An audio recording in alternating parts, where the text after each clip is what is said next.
Ito pala ang kwento ng buhay ni Ms. Rio Locsin, isa sa pinakamagaling na aktres sa Pilipinas. Halika mga kakwento, samahan ninyo ako at alamin natin ang naging kwento ng buhay niya. Si Rio Locsin, na ipinanganak bilang Maria Teresa Rosario Garcia Nave noong October 3, 1961, ay isang kilalang aktres na Pilipina na ang karera ay umabot na ng mahigit 4 na dekada. Nagsimula siyang makilala noong huling bahagi ng dekada 1970 bilang isang sex symbol at kalaunan ay naging isa sa mga pinakarespetadong dramatic actresses sa industriya, na kilala sa kanyang lalim at husay sa pag-arte sa pelikula at telebisyon. Maagang buhay at pinagmulan. Kapanganakan at pinanggalingan, ipinanganak siya sa Candelaria, Quezon, at anak ng dating aktres na si Charlito Garcia, kilala rin bilang Rosario del Pilar. Edukasyon, nag-aral si Rio sa Sina College sa Quezon City noong kanyang kabataan.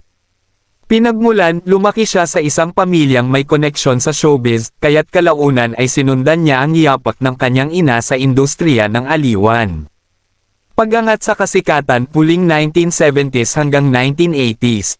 Malakas na debut, sumikat siya noong 1978 sa pelikulang Desgraciada, isang hit ng Regal Films na naging malaking tagumpay sa takilya at nagpatibay sa kanyang daring na imahe. Panahon ng Sex Goddess, naging isa siya sa pinakasikat na sex goddesses noong huling bahagi ng dekada 70, sa pamamagitan ng mga pelikulang tulad ng Menor de Edad 1979, Ina, Kapatid, Anak 1979, at Kambal sa Uma 1980. Ikonikong superhero, noong 1979, ginampanan niya ang papel ng superhero sa Beret Darna, Beret. Paglipat sa mas seryosong gampanin, pagsapit ng dekada 1980, nakatrabaho niya ang mga kilalang direktor tulad nina Lino Brocka at Ismael Bernal, at ipinakita ang kanyang husay sa mga pelikulang Manila by Night 1980 at Working Girls 1984. Telebisyon at mas matandang karera 1990s kasalukuyan. Haligi ng teleserye, sa kanyang paglipas sa mas mature na roles, naging regular siya sa telebisyon. Ilan sa kanyang mga kilalang palabas ay Mula sa Puso, 1997, at Marinela, 1999, kung saan madalas siyang gumanap bilang ina o kontrabida. Mga parangal. 2009, nanalo bilang Best Supporting Actress sa Cinema One Originals Digital Film Festival para sa Si Bainang, Si Maymay at ang asong si Bobo. 2012, pinarangalan sa Eastwood City Walk of Fame dahil sa kanyang ambag sa pelikulang Pilipino.